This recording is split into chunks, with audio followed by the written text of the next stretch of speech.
There's a journal hidden in the shadows of history that contains the most psychologically disturbing thoughts ever recorded by a human being. You've never seen it. Most people never will. But tonight, you're going to read over the shoulder of the most powerful man who ever lived as he writes words so dark, so brutal, that they would have terrified everyone who knew him. It's 4 a.m. in ancient Rome. The empire sleeps. 60 million people trust their lives to one man. But that man isn't sleeping. He's sitting alone in his private chamber, writing by candlelight, and the words flowing from his pen would shatter everything you believe about power, death, and what it means to be human. You came from nothing and will return to nothing. What have you lost? His name was Marcus Aurelius. For 19 years he held absolute power over the known world, and every morning, before facing senators who wanted to manipulate him, generals who wanted to use him, and enemies who wanted to kill him, he would practice something so psychologically brutal that it gave him a type of invincibility you've never witnessed. He called it meditatio mortis, death meditation. And by the end of this, you'll understand why everyone who truly holds power practices some version of what you're about to discover. Because when you learn to die psychologically, something impossible happens. You become untouchable. But first, you need to see what nobody was supposed to see. The private thoughts of a man who had everything and spent every morning practicing losing it all. Imagine holding a book that was never meant to exist. Pages filled with the most intimate thoughts of someone who controlled the fate of the civilized world. Someone who could have anyone killed with a gesture, who owned more wealth than entire nations, who was worshipped as a god. And on these pages he's writing to himself about death. Not just his own death, the death of everything. His empire, his family, his legacy. Everything he'd spent his life building. Think of yourself as dead. You have lived your life. Now take what's left and live it properly. You're reading the journal of Marcus Aurelius, and you're discovering that the most powerful human in history spent every morning doing something that would make most people lose their minds. See, Marcus understood something that terrifies everyone who gets close to real power. Something so psychologically dangerous that most people spend their entire lives running from it. Here's what he knew. Every fear you have, every weakness that controls you, every way you can be manipulated or threatened, all of it comes from the same source. You're terrified of death, not just your physical death. The death of your reputation, the death of your relationships, the death of your comfort, the death of everything you think makes you you. But Marcus had discovered something that changed everything. When you stop running from death, when you stare directly into the abyss of your own mortality until you can accept it completely, something extraordinary happens to your psychology. Nobody can threaten you anymore, because you've already accepted the ultimate threat. Remember that in a little while you and everyone you know will be dead, and soon after that, even your name will be forgotten. This wasn't depression. This was the most sophisticated psychological technology ever developed, and it worked under the most extreme pressure imaginable. You want to know if death meditation actually works? Here's the test Marcus Aurelius faced. The Antonine Plague swept through the Roman Empire, killing 5 million people, including his daughter. Germanic tribes invaded the northern borders, forcing him to spend years in freezing military camps instead of marble palaces.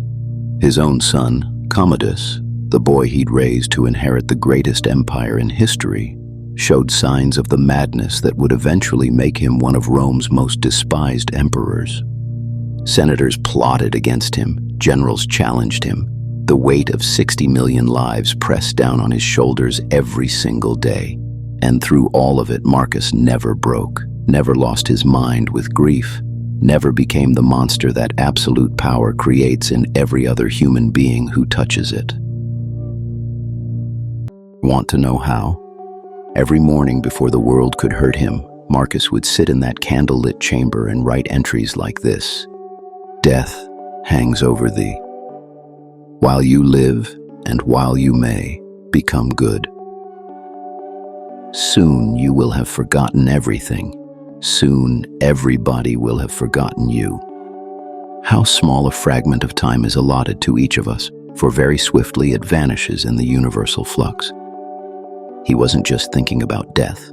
He was rehearsing it, psychologically dying before the world could kill him, practicing loss before loss could destroy him. And here's what this daily psychological suicide created: complete fearlessness. When plague threatened his life, he had already accepted death. When enemies threatened his empire, he had already practiced losing everything. When his son betrayed his legacy, he had already let go of controlling the future. You can't threaten someone who has already surrendered. You can't manipulate someone who has nothing left to lose. You can't break someone who has already been psychologically shattered and rebuilt. This is why death meditation terrified everyone around him. Marcus had become psychologically invincible. But here's what nobody understood about Marcus Aurelius. Here's the secret that made him the most feared man in Rome, not because of his armies, but because of his mind. Every morning, while his empire slept, Marcus would perform a psychological ritual so brutal that it would break most people's sanity. He would systematically destroy every attachment that kept him human. First, he would imagine losing his empire, all of it, every province, every legion, every marble column, gone. He would visualize himself as a powerless old man, forgotten by history, watching someone else sit on his throne. Asia and Europe are but two small corners of the universe. Then he would practice losing his family, his wife, his children, everyone he loved, dead, buried, rotting in the ground while he continued living. He would force himself to accept that everyone he cared about was temporary. The art of living is more like wrestling than dancing. You have to stand ready and firm to meet onsets that are sudden and unexpected. Then came the most psychologically devastating part. He would practice losing himself, his body failing, his mind deteriorating, his very identity dissolving into nothing. When you arise in the morning, think of what a precious privilege it is to be alive, to breathe, to think, to enjoy, to love. But then, immediately after, at dawn, when you have trouble getting out of bed, tell yourself, I have to go to work. As a human being, what do I have to complain of if I'm going to do what I was born for? This wasn't meditation. This was psychological warfare against his own attachments. Marcus was systematically killing every part of himself that could be threatened, manipulated, or controlled. And when he was finished with this daily psychological suicide, he would rise from that chamber and face the world as someone who had already died and been reborn. Someone who had nothing left to lose because he had already lost everything that mattered. Someone who could make decisions based on what was right rather than what he was afraid to lose. Someone who had become psychologically untouchable. But Marcus wasn't alone in this practice. Every Stoic philosopher, Seneca, Epictetus, men who had real power in the real world, had discovered the same terrible secret.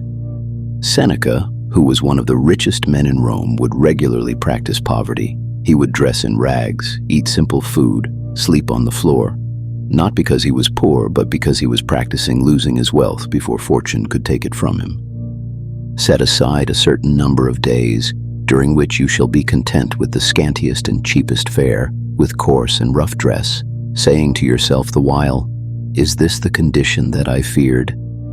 Epictetus, who had been born a slave, understood something about freedom that free men never grasp. He knew that psychological freedom had nothing to do with your circumstances and everything to do with your relationship to death.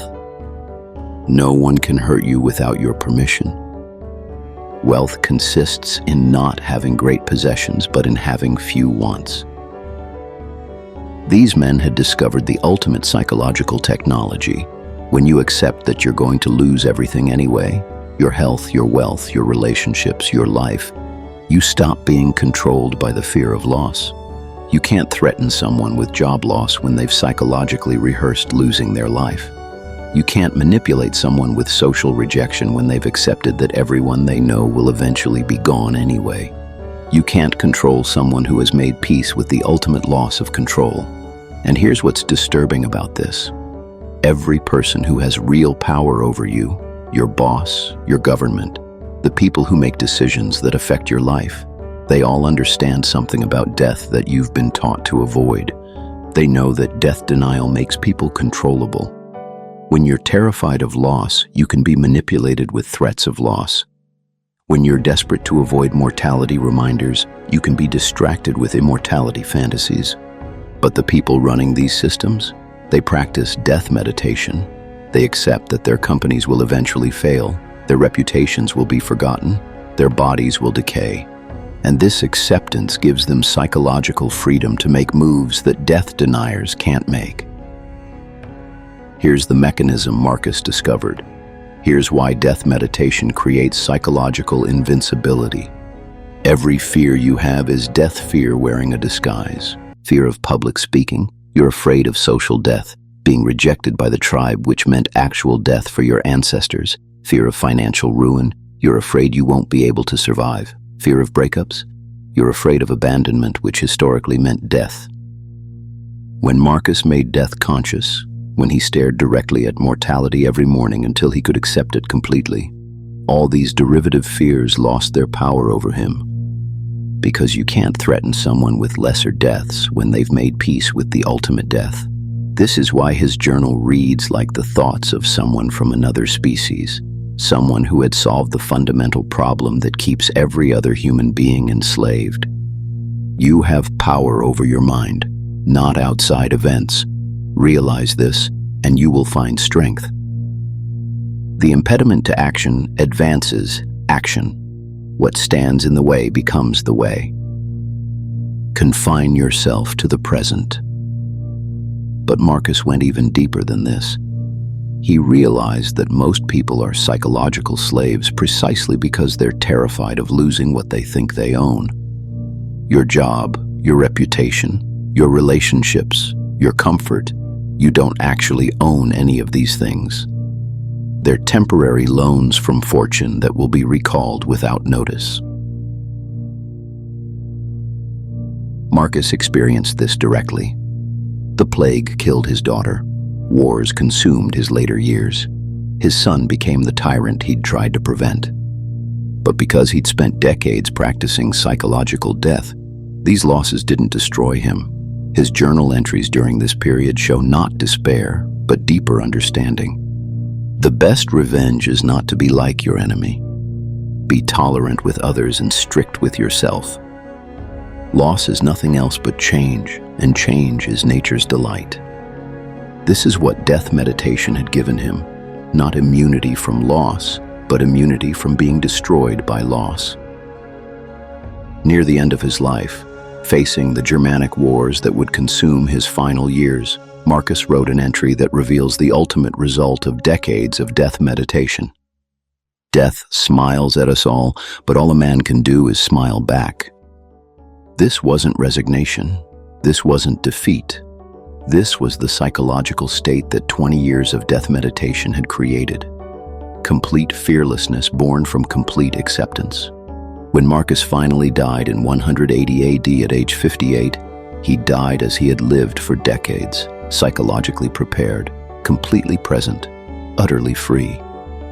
His final words, according to historical accounts, were, "Go to the rising sun, for I am already setting." But here's the journal entry that will haunt you, written not as philosophy, but as a man talking to himself about the reality he had learned to face. At dawn, when you have trouble getting out of bed, tell yourself, "I have to go to work.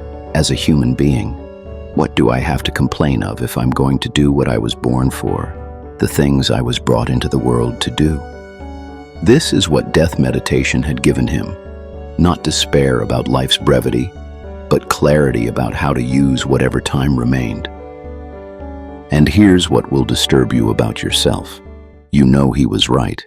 You know that you're wasting time on things that don't matter because you're pretending you have unlimited time to figure out what does matter. You know that your fears are keeping you enslaved to people and systems that don't deserve your obedience. You know that your desperate need to avoid loss is preventing you from ever truly living. Marcus Aurelius knew all of this because he had stared into the abyss of his own mortality until the abyss stared back.